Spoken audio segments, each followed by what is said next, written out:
यद अक्षरमनाख्ययम आनंदम माझ्याव्ययम श्रीमन निवृत्तीनाथेती ख्यातम दैवतम आश्रयेत। आदरणीय अशोक महाराज देशपांडे, आमचे मित्र नंदकुमार हे, मनीषा वहिनी, शिरोळे सर, मुळे सर आणि उपस्थित आई वडील आणि आजी आजोबा,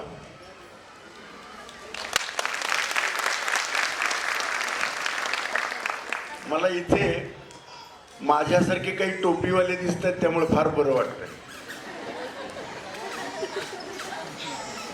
मी वारकरी संप्रदायाच्या भाषेत या संस्थेकडे बघताना असा एक विचार करतो की वक्ता कसा असावा, शिक्षक कसा असावा,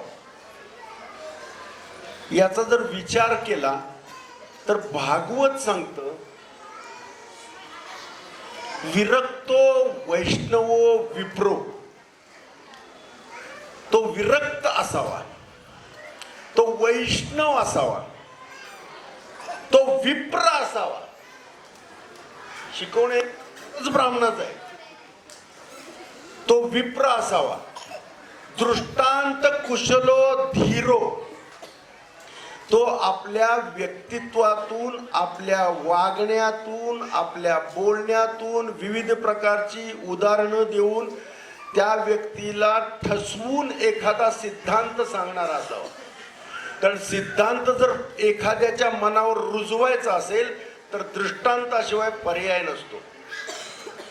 त्यामुळे दृष्टांत कुशल असला पाहिजे, धीरोदात्त असला पाहिजे आणि वक्ता निस्पृह असला पाहिजे। आणि मला तुम्हा सगळ्यांचं अभिनंदन करावं वाटतं, कारण तुमची निवड श्रेष्ठ आहे।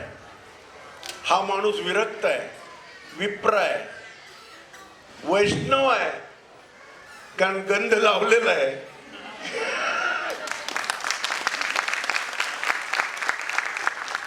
भागवत कथाकार आहे, कीर्तनकार आहे, वारकरी सांप्रदायिक आहे, सश्रद्ध आहे, दृष्टांत कुशल आहे आणि त्याचबरोबर निस्पृह आहे। क्लासेस सुरू करून त्यानंतर, आणि लक्षात घ्या, यांच्याकडे तुमची जी काही मुलं किंवा नातवंड दिली जात आहेत ती अशा टप्प्यावर दिली जात आहेत की ज्या टप्प्यामध्ये मेंदूचा विकास 90% अधिक होतो। मेंदूचा विकास 10% शिल्लक राहतो, तो यांच्याकडून मुलं बाहेर गेल्यावर। यांच्याकडे आहे तोपर्यंत मेंदू 90% विकसित होतो आणि या विकसनाच्या काळामध्ये एखादा भागवतकार जर तुमच्या मुलांना मार्गदर्शक होत असेल तर तुमची मुलं ही कृष्णाचे अनुयायी झाल्याशिवाय राहणार नाहीत, अशी मी खात्री तुम्हाला मिडास टचच्या वतीनं देतो। मिडास टच बस नाम ही काफी आहे। मिडास टच कशाला म्हणतात? मिडास टचच्या पूर्ण विषयाचा गाभा असा आहे की ज्या ज्या गोष्टीला हात लावेल त्याचं सोनं करणे। आणि अशोकराव या मुलांना हात लावतील आणि त्यांच्या जीवनाला सुगंधासह सोनं आणतील याबद्दल मला खात्री आहे।